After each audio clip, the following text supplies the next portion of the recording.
Hi, it's currently Sunday morning. I woke up a little bit early this morning to write and read for a little bit.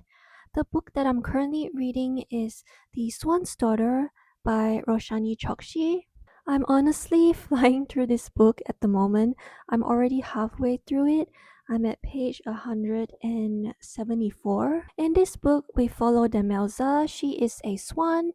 Some things happen, I don't want to spoil, but she's currently running away and hiding from something. And at the kingdom that she ran away to, there is a prince. His name is Prince Aris.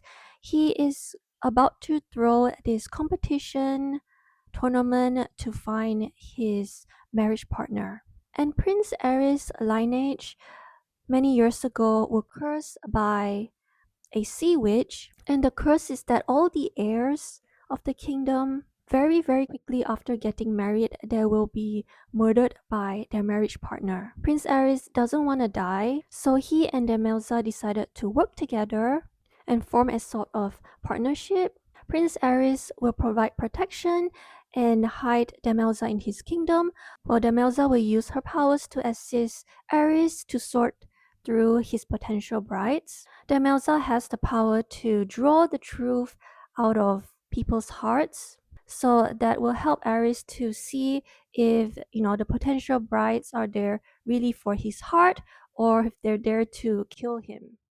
This book just has such beautiful writing. It's just such a beautifully crafted world. I'm gonna say beautiful a lot. I think if you enjoy the selection and the rose bargain, I think you would love this book. This book does have more fairy tale vibes, and the writing and prose are just so much more like poetic. I had a feeling going into this book that I would enjoy it, but it just went above and beyond my expectations. The author really does put such beautiful touches in this book. I like how the nature and architecture have some sentient feelings. For example, the castle would like modify or add rooms and objects based on the desires of the people. The castle makes a big effort to try and accommodate and entertain everyone. And I don't know if the author had this in mind when she wrote this book, but I can also kind of see like the subtle kind of comparison between Aries' parents' love relationship versus Demelza's parents' relationship. In both relationships, the partners have such big love for each other, but they definitely have different ways of expressing their love and the way they treat their partners. And one more thing that I thought was funny is that Aris himself is like us, he just wants to romanticize his life. Let me read to you this part in the book. It says here, Aris had a process. There was the morning's diary entry, the focusing of one's intentions upon a lit candle, his daily olfactory journey to discern the day's fragrance, his constitutional walk, his hour-long bath.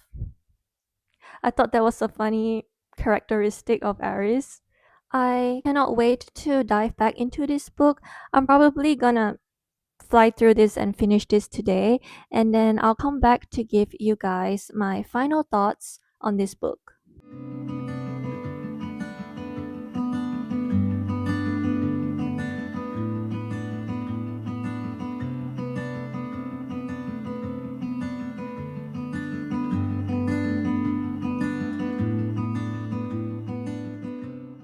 I finished reading The Swan's Daughter this morning, and just as I expected, I loved this book. Yes, this is a fantasy romance, but I feel like this story is so much more than that. There is friendship, there is familial love. I really enjoy the dynamics between the characters. There is also a message of being lost and discovering oneself. And as I mentioned earlier, Aris also likes to romanticize life. And I really like the message of taking time to just enjoy and savor life. I want to read to you guys this one passage. It says here, an abundance of time is a luxury that most assume only the richest may afford, but that is not true. When one is impoverished of hours, days, and years, the art of savoring becomes an act of defiance. I take the time to enjoy things not because I have the time, but because I don't. I really like that. I feel like in my normal daily life, I'm always anxious and rushing to get through the day and feel like I just don't have enough time. I forget to pause and reflect and just savor life. So reading that kind of made me a little bit emotional. This book is also so entertaining.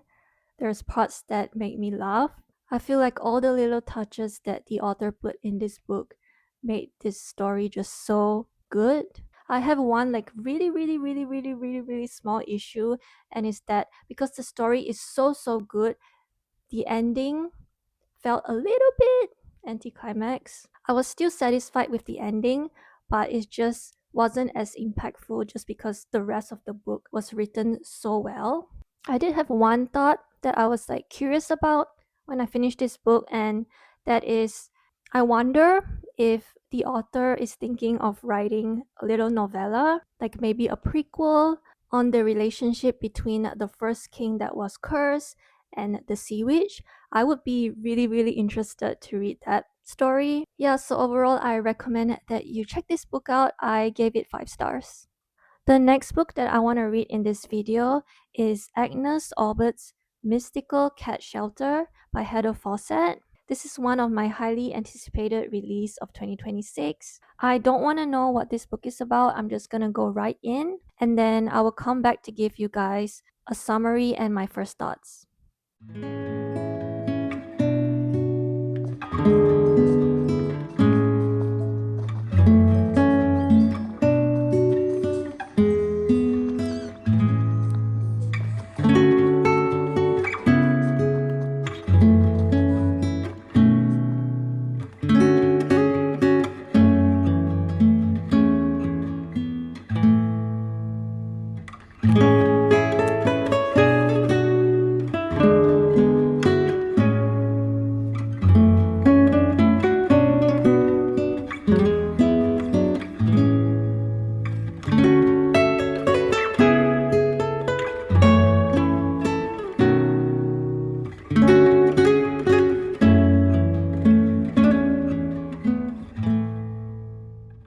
Hi, I have now read to about page 154 in Agnes Aubert's Mystical Cat Shelter.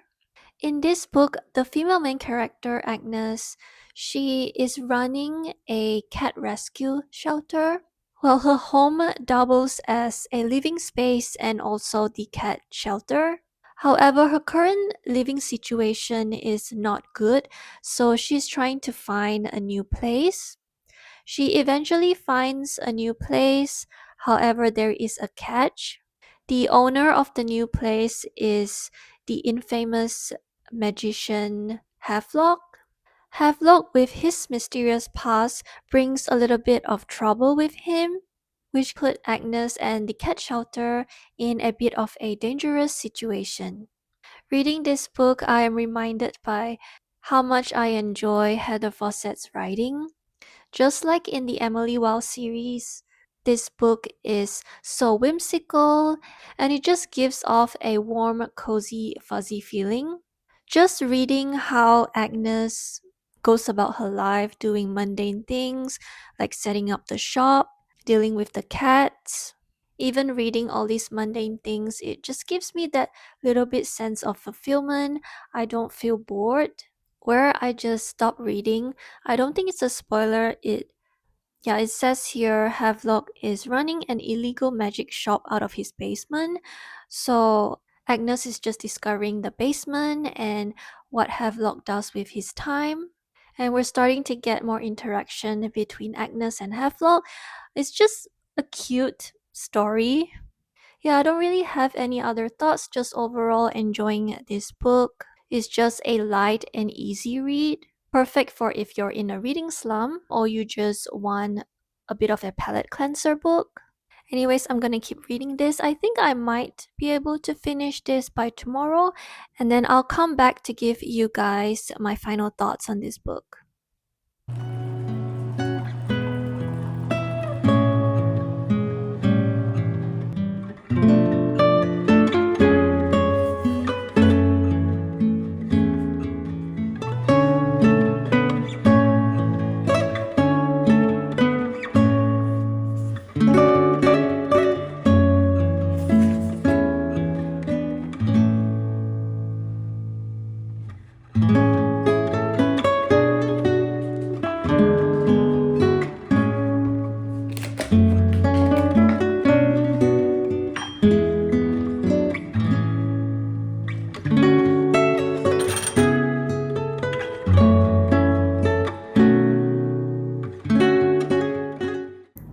I hope you guys can hear me well because there are people doing construction in the building right now. Anyways, it has been a couple of days and I have now finished reading Agnes Aubert. Overall, it's a cute, cozy story. I don't think I have anything else to add. I think it's not as impactful, or rather, I'm not as interested in the characters as I am with the Emily Weil series. Maybe because it's a standalone and Emily Weil has a lot more like action adventure and this one is a little bit more like stationary. But I still recommend that you check this book out if you just want a sweet, easy to read, cozy story. And I'm going to end this reading vlog here. Thank you so much for clicking on this video. I hope you enjoyed it and I will see you guys in the next one.